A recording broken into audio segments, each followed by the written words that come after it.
Y ahora estamos escuchando parte de un EP que se llama Tres Canciones Criollas. Lo estamos escuchando en la guitarra y en la voz a Leandro Echegaray, que está acá a mi derecha. A mi izquierda. Sí, ¿cómo anda, Leandro? Bien, todo bien acá. Buenas Todo noches, estar por Leandro. acá. Ahí está, ahí Gracias. en las pantallas de YouTube, ahí en Radio U La Plata. Leandro, cantor, guitarrero, oriundo de La Plata, Ujú, así es. con un berretín por la canción criolla, ¿puede ser? ¿Y Sí, el tango también? Totalmente. Sí. Un lindo berretín que empezó hace ya bastante tiempo. Por una cuestión de irme para atrás a buscar repertorio cuando arranqué con un proyecto en particular que iba por ese lado, ¿no? Que iba por ir a buscar tango canción de cancionistas, sobre todo Sí. en aquella época, y que me llevó para encontrarme con un repertorio que no conocía mucho. A Leandro lo invitamos, por supuesto que porque queremos saber más de él, pero además va a estar presentándose el sábado en el ciclo Mistongo, y aprovechamos para sumar a los oyentes a la invitación. Sí, pasemos el chivo, ¿cómo no? Claro, por eso también está acá con su guitarra. Va a estar en el ciclo Mistongo, ahí en Casa Cuchá PM, 2, 46 y 47. Va a estar Leandro con su repertorio que ahora nos va a estar contando bien. Y va a estar Daniela Mercado, una pianista de Córdoba, algunos invitados, después pasamos bien la data, pero bueno, es uno de los motivos por lo que se dio también esta visita.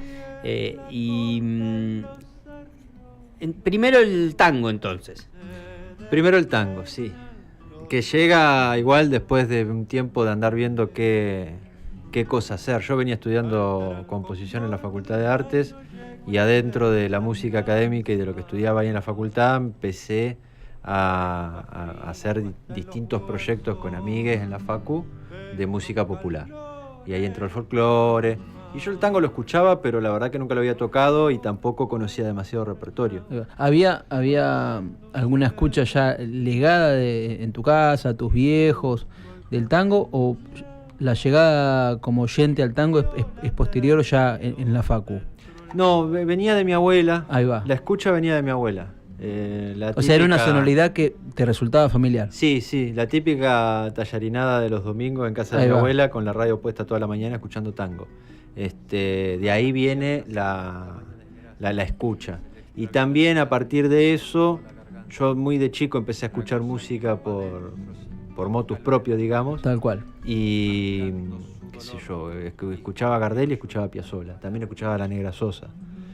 También escuchaba otras cosas, pero digo, de tango específicamente, me gustaba mucho Gardel y me gustaba mucho Piazzolla. Con el tiempo eso era solamente algo para escuchar. Y con el tiempo, cuando empecé a estudiar en la facu, ahí sí, en un momento empecé a usar eso que había escuchado Tal cual. para ver cómo lo tocaba. Pues yo tocaba piano, tocaba guitarra y eran las herramientas que usaba en la facultad en aquel momento, pero no tocaba música popular, en realidad. Yo había estudiado guitarra clásica cuando era chico y piano también clásico. Y cuando arranqué la facultad, al poco tiempo empiezo a hacer, pero también por la facultad misma que, Claro. que te lleva Que se presta por la música popular. Y también me imagino que hay una trastienda de la... justamente vengo de hablar con una chica que están pensando un ciclo de conciertos con grupos que se van armando en la facultad, digamos. Tal cual. La trastienda y las juntadas y las trasnochadas se presta para esta guitarreada, y el folclore, me imagino que más el folclore que otra cosa es lo que está a mano, ¿no? Para sumar Sí. algunas canciones del rock nacional, pero que también entra todo a formar parte del... Sí, de lo mismo. en mi grupo era mucho Spinetta, por ejemplo. Claro. En mi grupo era mucho el rock nacional, porque ya te digo, yo estudiaba compo y siendo una carrera de música académica, no circulaba tanto el folclore como circula mucho en música popular. Sí. Porque ahí los pibes y las pibas que estudian no necesariamente vienen tocando música ya, pero sí están mamando esa música, Claro. sobre todo, y hay muchísimo más que acá en compo. Por lo menos en la época que yo estaba. Y en la juntada sí, circulaba mucho el rock nacional y también el folclore. El tango no estaba. El tango es más esquivo, por lo menos en La Plata y en la juventud es un poco Puede más ser. esquivo. Salvo que haya alguna llave ahí específica.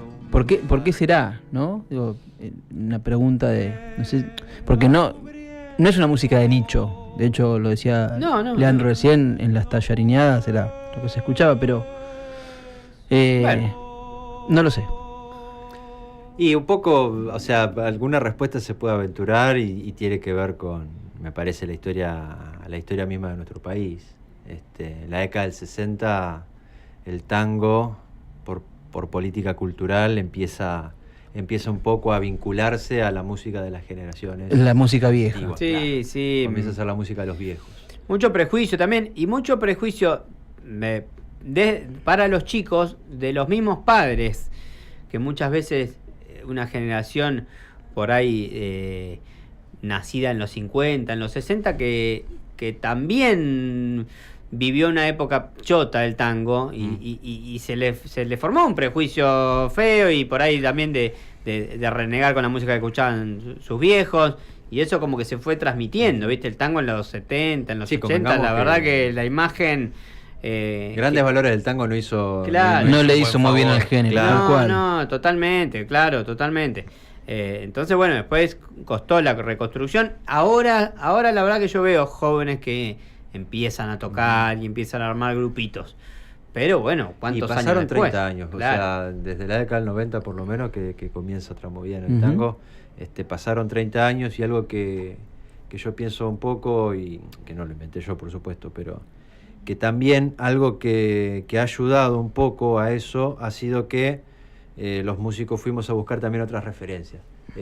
La época de oro del tango la conocemos y nos gusta y la consumimos, pero digo, fuimos a buscar otras referencias, tal vez nos fuimos un poco más atrás. Y también nos fuimos a otro tipo de tango que en la década del 60 y en la un década poco del al 70 costado también. estaba también un poco al costado. Pienso en Susana Rinaldi, pienso en el Cuarteto Cedrón, pienso en obra que en aquellos años era un poco de nicho, pero que también, como dicen por ahí, fue también un poco el eslabón perdido de esa generación que en los 70 no tenía una referencia del tango. Totalmente.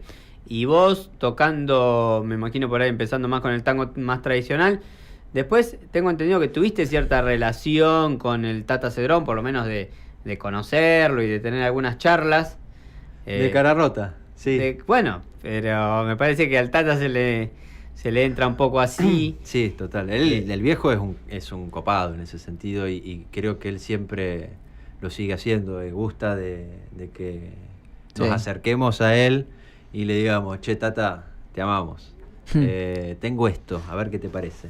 Yo fui así, fui de cara rota con unas cosas que estaba componiendo en ese momento, porque yo tengo cosas que he compuesto, no las he presentado nunca, pero las tengo, mirá. las tengo ahí.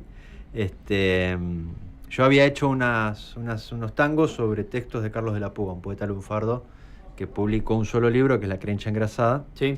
Y a raíz de eso le mando, una vez que vino a tocar acá a La Plata, le paso un CD grabado con estas canciones. Eran 5 canciones. Y se las pasé, y dice, lo voy a escuchar, qué sé yo. Bueno, quedó ahí, yo no esperaba mucho. Y a los 2 días... Yo le había dejado en el sobrecito, le había dejado el mail y el teléfono.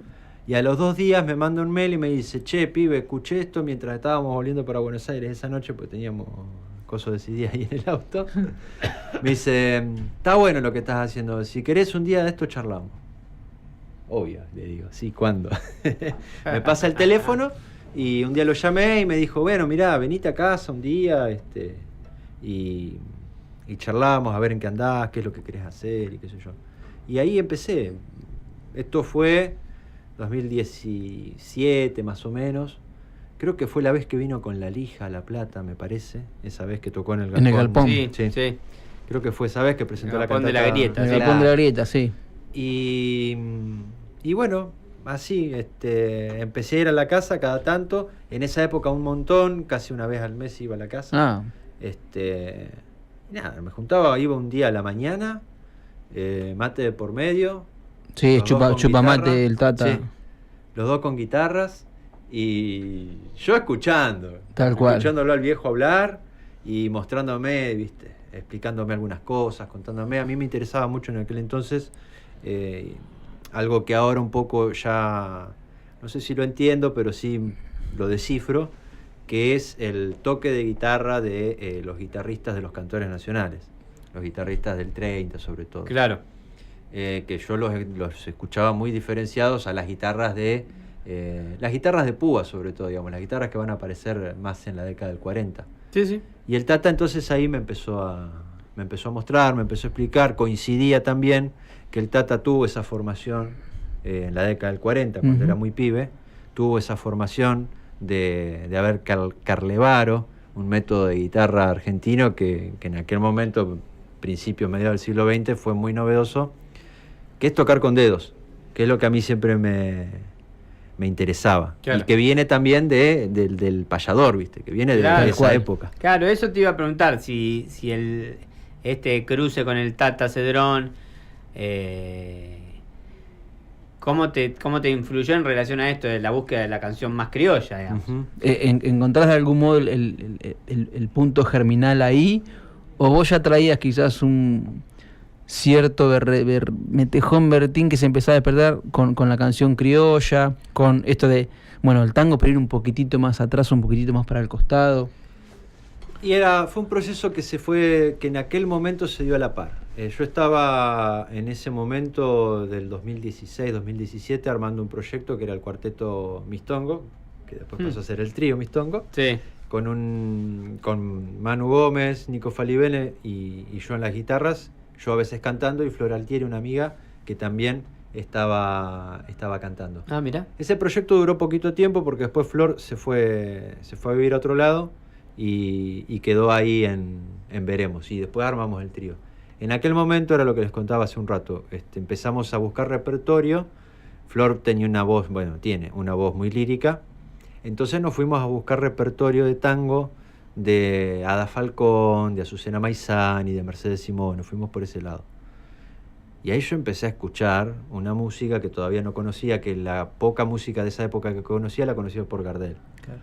Que yo sabía que Gardel tocaba tangos y también tocaba algunos otros géneros musicales, pero no lo tenía muy masticado eso. Y cuando empezamos con ese proyecto, entonces, ahí empiezo a descubrir un poco el mundo de la música criolla, digamos. O de la música nacional, digámosle, para llamarlo como se llamaba en aquel entonces. Y a la par, en la facultad, venía laburando con un profe para una materia estos textos de Carlos de la Púa, haciendo algo así como tango. Porque en realidad la forma no era de tango, porque tampoco los poemas son tango. No, son sonetos, claro. Está el sonido y está el paisaje en los textos, digamos, Sí, que te claro. pueden asociar No, y al además tango. Formalmente la No es creación tango canción. es muy diferente. Puede hacer algo con la guitarra, ¿o no? Por ahí Lo que quiera. Ilustrando este pasaje de la charla, Ujú. alguna de esas primeras, no sé si esta musicalización de Carlos de la Púa o lo que tengas ganas, pero alguna de esas primeras canciones que ahí te empezaron a ir rumbeando el camino. Voy a hacer un poco lo que quiero. Te voy a decir esto, mirá, dentro de esto que estamos hablando, que tiene que ver con el Tata, algo que yo empiezo a hablar ahí, porque yo al cuarteto ya lo conocía y ya lo escuchaba, es que a mí me sorprendía mucho la forma de composición del Tata, porque entendía que en la década del 60, cuando él arranca con Hellman, hace una cosa musicalmente. Después, cuando empieza a hacer las cosas de Tuñón, hace otra cosa. Y así el tipo va laburando con los poetas de determinadas maneras. Y a mí un disco que me... Y tanto Hellman como Tuñón son como los dos poetas cabezales en la obra del Tata. Sí. Totalmente. Entre tantos otros poetas que musicalizan, sí, ¿no? Totalmente. Y a mí algo que me llamó mucho la atención y que me gustó mucho y me sigue gustando mucho es el disco Frisón Frisón, del año 2005 Sí, 2006, que es sobre textos inéditos de Homero Mansi. De Acho. De Homero. Ah, de Homero. Sí, de Sí, Homero tiene Mansi. cosas de Homero, sí. Y El disco de Acho es otro que es de los 90, que ahora se me escapa el nombre. Sí, Para que vos y yo. y ahí, ahí va, sí. ahí está. Y en Frisón Frisón aparecen, aparece Palabras sin importancia, por Sí. ejemplo, que es actualmente ya un tango clásico. En un corralón de barracas. Un corralón de barracas. Y a mí algo que me sorprendía de eso, le digo, Tata, vos después de 50, 40 años de carrera, haciendo algo que estaba muy relacionado a la vanguardia, te pones a laburar con textos de Homero Mansi y te pones a componer a la forma del 40. porque los textos son de esa época, digamos. Los textos de Mansi que él toma, que Acho le pasa, son textos que no pasan del 42, 43, son todos más o menos de la misma época. Y el Tata se me queda mirando y me dice, mira, la verdad que no lo había pensado nunca, pero sí, tenés razón. Incluso hay mucha guitarra, hay mucho conjunto de guitarra en ese disco. Y de repente aparece una obra, y ahí es donde digo que un poco voy a hacer lo que quiero, porque quiero tocar un tango de esos. Aparece en ese disco, que es un disco contemporáneo, si se quiere, y de un tipo que por más edad que tenga está en vigencia. Es contemporáneo. Y está en mucha vigencia porque no solamente sigue produciendo, sino que sigue haciendo cosas nuevas en su lógica de producción. El tipo se puso a componer a la forma del 40. Incluso yo le decía, o sea, esto lo hiciste en el año 2004, no es que lo hiciste cuando eras un pibe. Claro. No, lo hice ahora. Y ahí empezó también ese intercambio con el Tata de ver cómo tomar un texto y qué tomar de un texto. Y pensar en eso, digamos, pensar en qué época fue hecho ese texto, también pensar el tipo de paisaje y todo. Y ahí en esos textos de Mansi, mucho de lo que se habla también tiene que ver con ese arrabal que conoció Mansi, del barrio de Boedo sobre todo, que en esos años era muy distinto al que conocemos. Y que actualmente, si uno lo quiere rastrear, lo puede rastrear a través de las canciones, lo puede rastrear a través de la visita. Bueno, está ese es el enfoque del disco de Lidia Borda, ¿no? De Mansi, Camino de Barro y Pampa, que además hay todo un repertorio de Mansi que son varias canciones que no están grabadas por las orquestas ni por los cantores de tango, que son Noches Provincianas, por ejemplo, lo graba Liliana Herrero en Litoral, y es una canción que la grabó Lidia, pero no. Tal cual. Hay que buscar hay que buscarle las. Sí, hay una Vidala en ese disco. Sí, hay de mí, sí, divino el disco de Lidia. Así que puedo arrancar tocando me gusta. ¿Cuál? El Pucho se llama. Con letra de Homero Mansi, entonces, de 1940, y la música del Tata, que es del año 2004.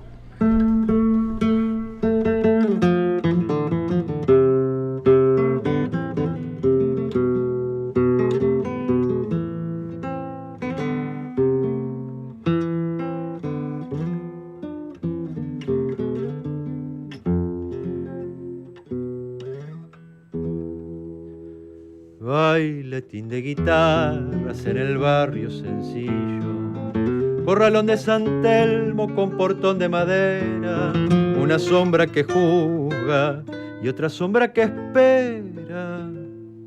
El sainete prepara su final a cuchillo.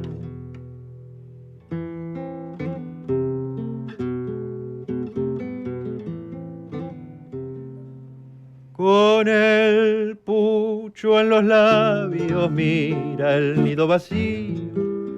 Un mezclador de dagas se encendía en el cigarro. Pucha no haberla visto cuando anudaba el lío, para, como quien dice, para pararle el carro.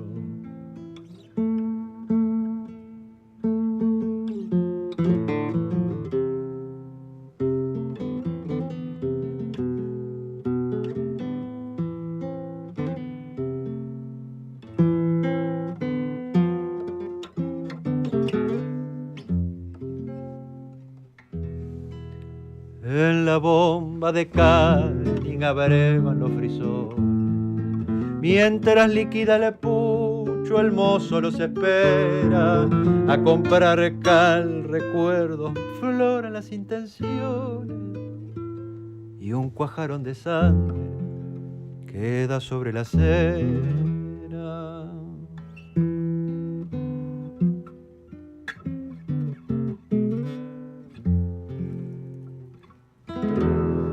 Pobre Nicasio Torres se lo tragó las cenas. Las noches de San Telmo no lo ven desde hace mucho. En la paz de las tardes adornan la lapicera y se alejan las nubes que él le regala el pucho.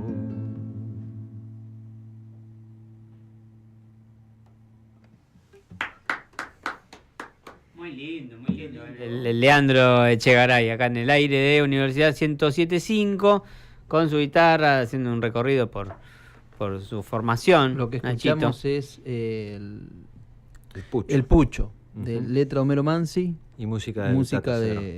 del Tata, interpretada por Leandro. Yo Sí. venía con una o dos inquietudes ya en el camino, y es al margen, ¿no? Del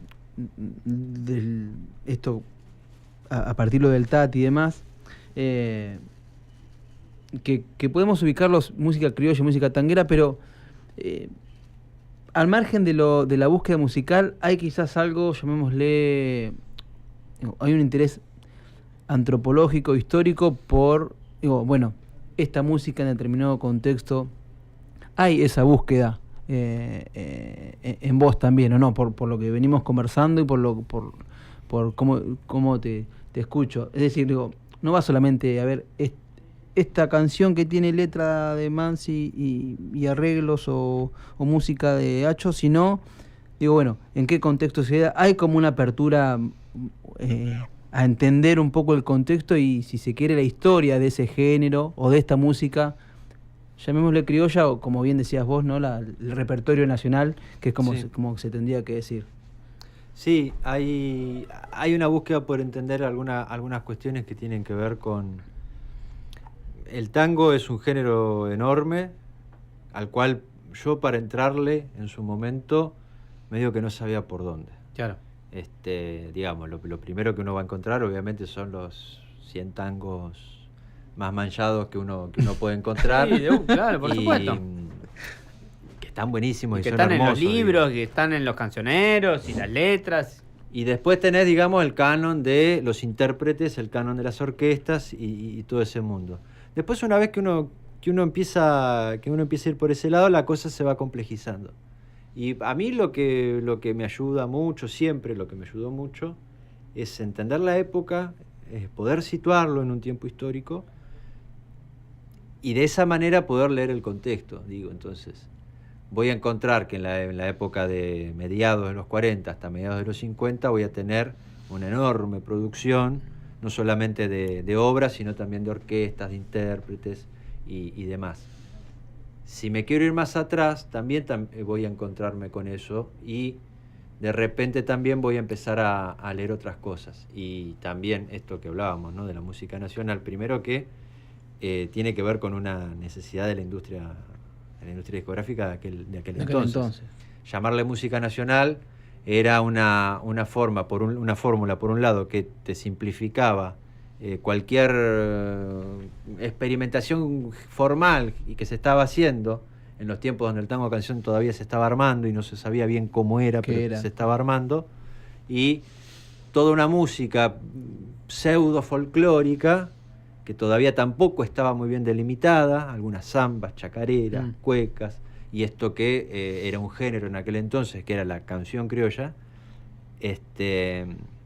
que a la industria le sirvió también para eso, digamos, para ponerlo todo en una misma línea de producción y a la vez también políticamente para comenzar a delinear la identidad musical de este pueblo, ¿no? Sí.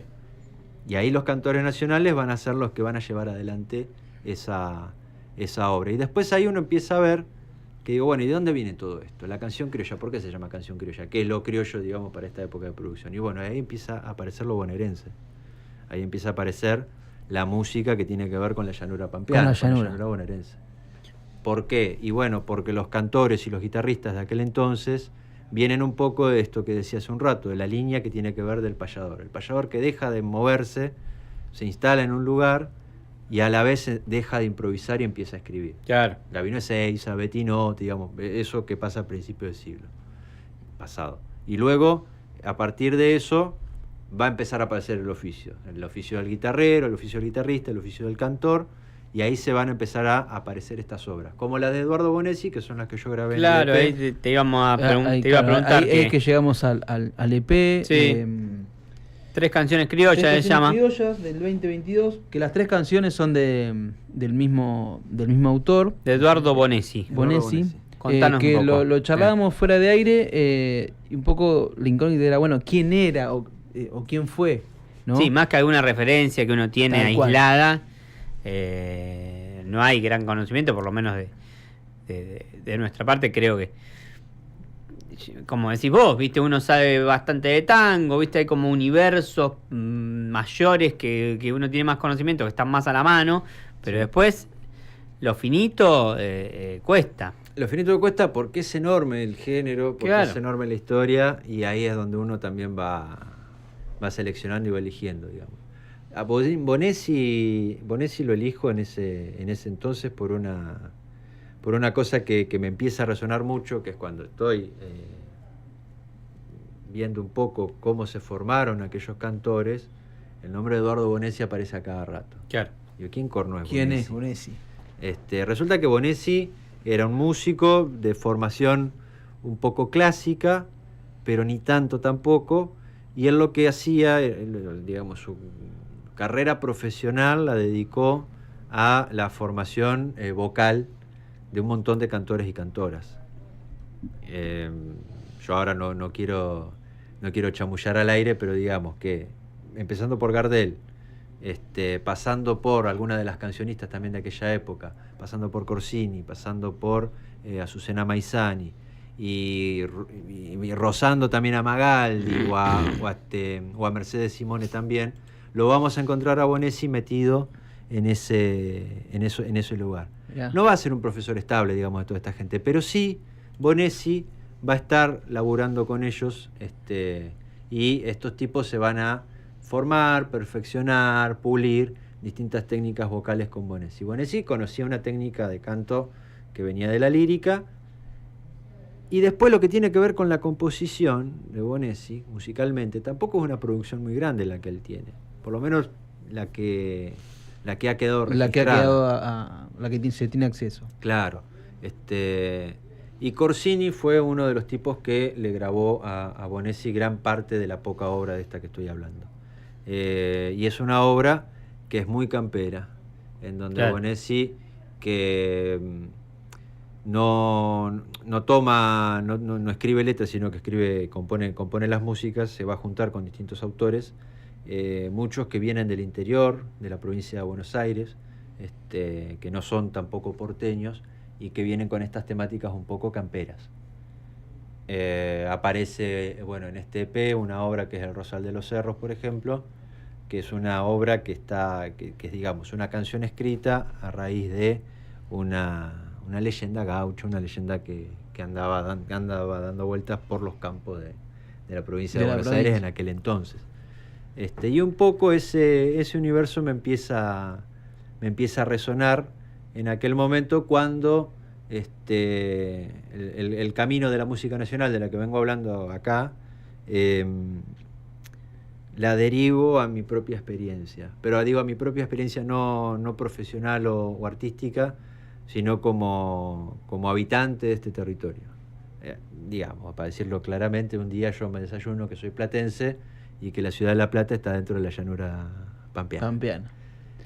¿Cómo te das cuenta de eso?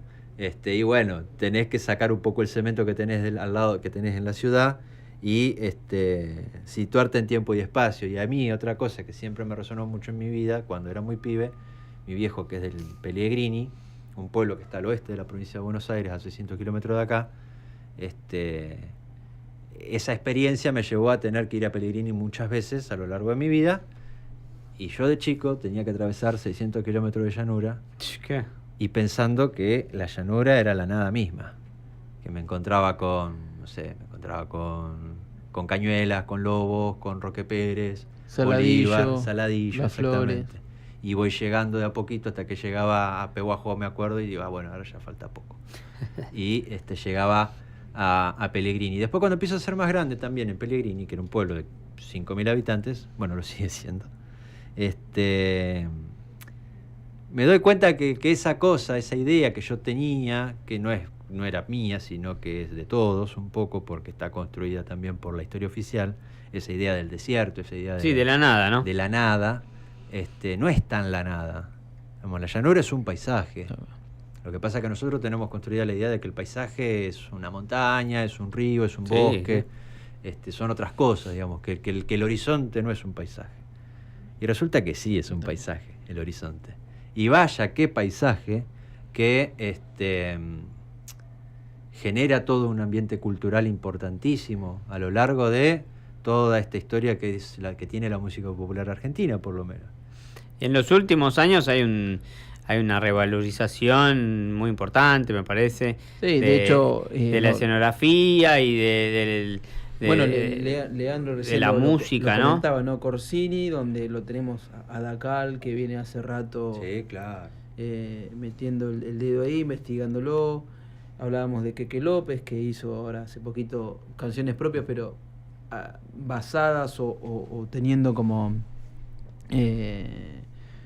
haciendo pie en los géneros pampeanos o bonaerenses. Sí, hay como un visitar esos géneros, pero también hay mucha producción del mismo, de los mismos lugares, ¿viste? Del conurbano. Y yo creo que también me parece está a mí... Juan Martínez Calerandi, hay una camada de payadores y payadoras, Y Naila que- Beltrán vino que hace poco a La también tiene- Plata, que están produciendo y están traccionando y están haciendo puente también con generaciones, Me parece con a mí otras que generaciones. que también tiene mucho que ver, y en eso no deja de ser de algún modo un gesto político de, bueno, dejar de pensar, estamos hablando desde La Plata, que es capital de la provincia, a 60 o 80 kilómetros de capital, pero dejar de pensar en ese centro neurálgico y empezar a pensar, bueno, ¿qué pasa en todo el resto de la provincia que no es dejar de ser La Plata o porteño Sí, centrista sí. Sí, para sí, empezar sí. a escuchar y a ver, che, ¿y acá qué pasa? No sé, hacer como una suerte de, perdón porque es por la burra o por... Una burrada. No es una burrada, sino por lo jugado, pero una suerte de radiografía de la Pampa nueva, a ver qué es lo que está sonando, qué es lo que Sí. se está componiendo, qué es lo que se está diciendo, o lo que se dijo en un momento que se corre un poco del canon Sí, o de lo claro. más conocido. Y eso ¿no? también que sea, más allá de hacer esto que decís vos, que por ahí es desde La Plata, o también es porteñocéntrica, o de la ciudad, también qué pasa ahí, ¿viste? Ujú. Acercarse. Creo que Omar Moreno Palacios también hizo como esta suerte de trabajo que hizo el Tata de tener a mano un montón de guitarristas, pibes, y de ir Sí, claro, transmitiendo sí, sí, oralmente. cantoras también, muchas Cantoras, ¿no? Roma Ramírez, por ejemplo. Sí. Mirá, hablabas decías radiografía de La Pampa y me acordaba, bueno, el texto de Martínez Estrada, que yo en un momento voy a buscarlo a ver por dónde iba el texto, y me encuentro con una cosa que, o sea, por la expectativa que yo tenía de lo que iba a encontrar en ese lugar, me encuentro con algo que era totalmente lo contrario. Distinto. Es que siempre fue muy muy polémico. Me encuentro con... Es muy polémico, sí. Y me sí. encuentro con esta idea todavía, que igual esto es del 30, ¿no? El texto es de la década del 30. Pero me encuentro con esto de que, o sea, el tipo hasta se queja, de alguna manera, de la vegetación de La Pampa. Y Sí, dice, claro. ni siquiera crece nada en La Pampa. Claro. O sea, si uno está en la ciudad de Buenos Aires, tiene un terreno baldío y acecha La Pampa, que son cardos, cosas espinosas. Y sí. Y es toda una cosa, o sea, él va generando todo un relato de lo inhóspito. De lo inhóspito. Y viene con Sarmiento, ¿no? Esta Exacto. improductividad del gaucho y de ese paisaje que no te ofrece nada, que también también hay que leerlo al revés, ¿no? Hay que sacarle jugo a la piedra, literal. Total, sí, total. Y después a la par, uno tiene, digamos, en la música, una producción musical que sale de esta provincia, que es muy interesante, porque es una de las pocas provincias argentinas, o por no delimitarlo geográficamente, ¿no? Es una de las zonas geográficas argentinas que tiene una producción lírica muy interesante, que escapa a la danza, que si bien la tiene también la danza como producción folclórica, también le escapa a la danza, y aparecen formas líricas mucho más interesantes, que tienen que ver también con una introspección, que tiene que ver con la relación del hombre con el paisaje, justamente, con esa soledad y esa amplitud de la llanura y del horizonte, que es tan enorme que un individuo, uno como persona, en ese lugar se siente absolutamente solo. Entonces lo único que tiene es la relación de uno mismo con el paisaje.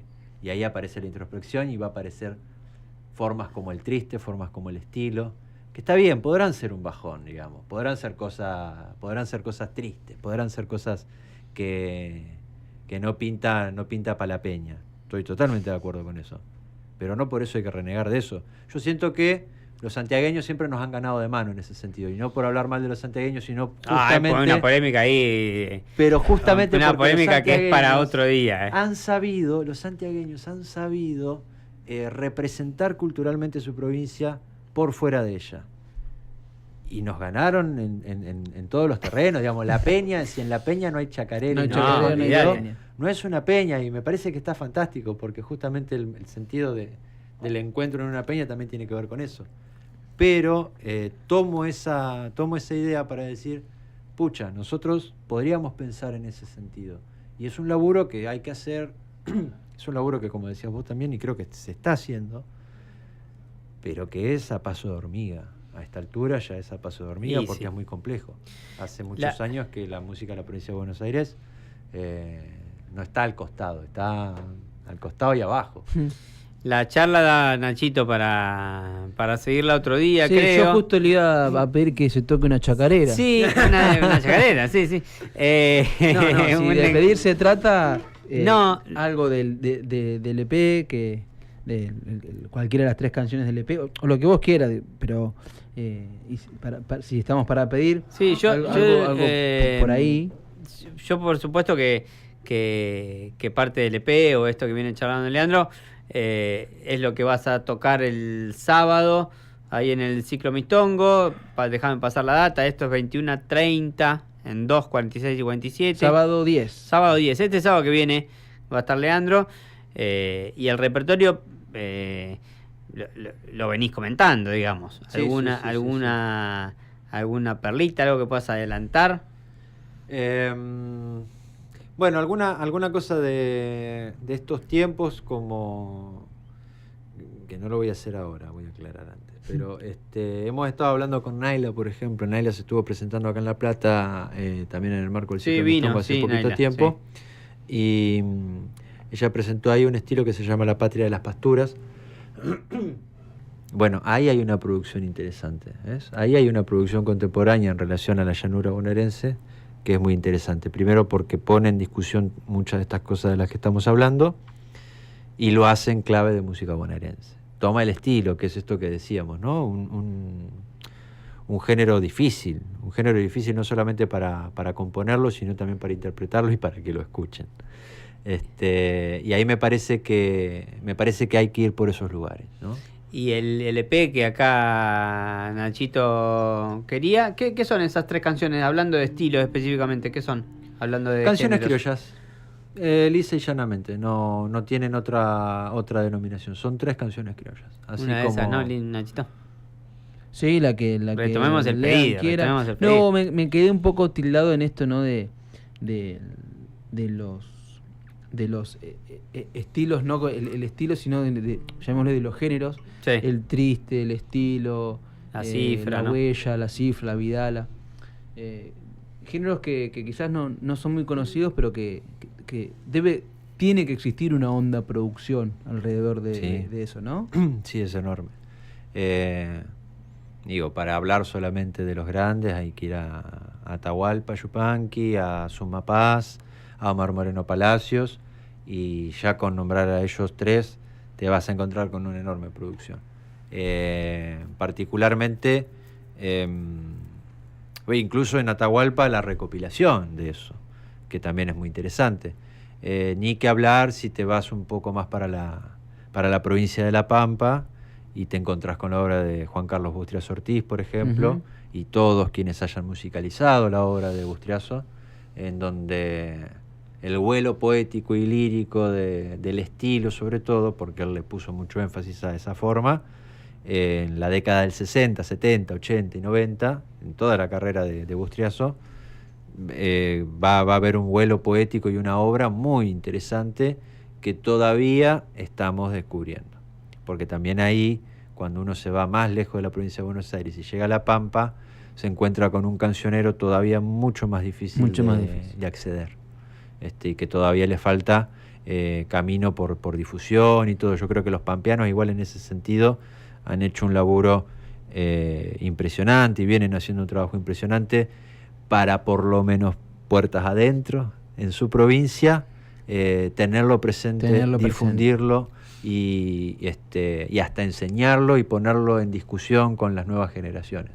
Cosa que es para mí el primer paso. Y provincia de Buenos Aires, esto que hablábamos, camino difícil para la música bonaerense, bueno, las experiencias también existen. La experiencia de Atilio Reynoso, que fue un enorme músico de la provincia, que durante muchos años estuvo formando músicos y músicas a lo largo y a lo ancho de toda la provincia. Uno de ellos vive aquí en La Plata y está Totaján. Sí, claro. Tato en ese sentido es un capo y donde puede hace ese laburo de militancia, porque es un laburo de militancia. Sí, en definitiva. Lo es. Y también, hay que decirlo, la provincia como Estado en estos tiempos, en estos últimos años, viene también haciendo un trabajo que está comenzando a abrir un poco más el juego, o por lo menos está empezando a hacerlo más visible, cosa que es importante, porque Suma Paz o Juan Carlos Luna, que es de Berizo, bailarín, o Atilio Reynoso, vienen trabajando de esta forma hace 30 años, digamos. Atilio y Suma ya no están entre nosotros, pero eso también lo hacían en la provincia de Buenos Aires, en la década del 90, por ejemplo. Claro. Pero siento que todavía en aquellos años era mucho más solitario, digamos, el trabajo. Bueno, cerrando la visita, que tenemos otros compromisos, Leandro. Nos veremos el sábado, por supuesto, Nachito, ahí ojalá que puedas venir, y bueno, quienes están escuchando, ahí van a escuchar más de Leandro Echegaray. Y ahora cerramos esta visita con... ¿Con qué cerramos? ¿Con qué cerramos? Vamos a interpretar La Rodada, que es el último tema del EP, si no me acuerdo. El EP que lo encuentran, mientras buscas la letra, el EP que lo encuentran en Spotify y en YouTube. Tres canciones criollas. Sí. Un saludo a Lucas Marcelli, que fue el guitarrista de este EP. Y le voy a pedir disculpas de antemano porque todavía no cerré, todavía estoy decidiendo algunas cosas. ¿Pero está grabado a dos guitarras o tocó Marcelli? Tocó Marcelli. Yo solamente canté, pero bueno, voy a tocar este sábado algunas de estas. Seguramente esta va a ser una de ellas. Y bueno, yo lo voy a tocar como puedo, digamos. Está perfecto. No con la capacidad de Marcelli. Está perfecto. Bueno, después te despedimos. Muy bien.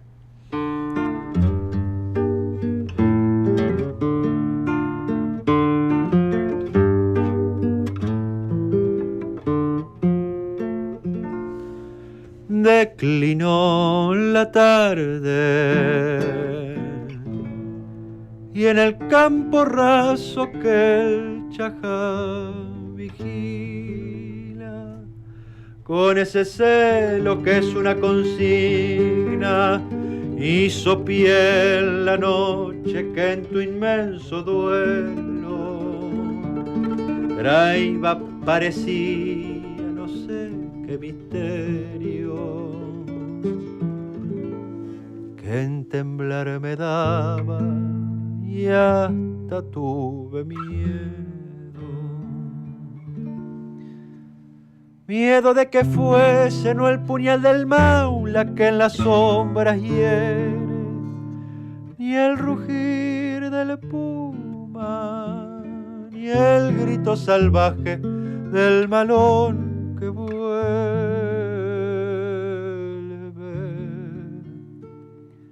sino tu recuerdo rosa que abichao del alma y afiebrao me tiene.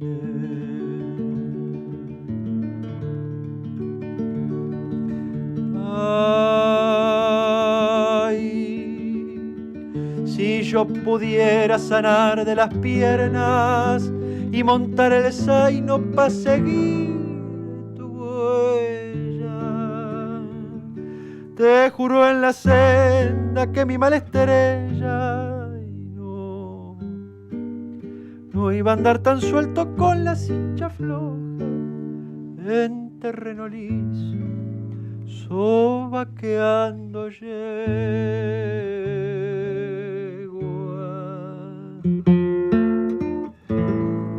Maldita rodada y hasta tormenta arruine el zoco que quebró mis piernas.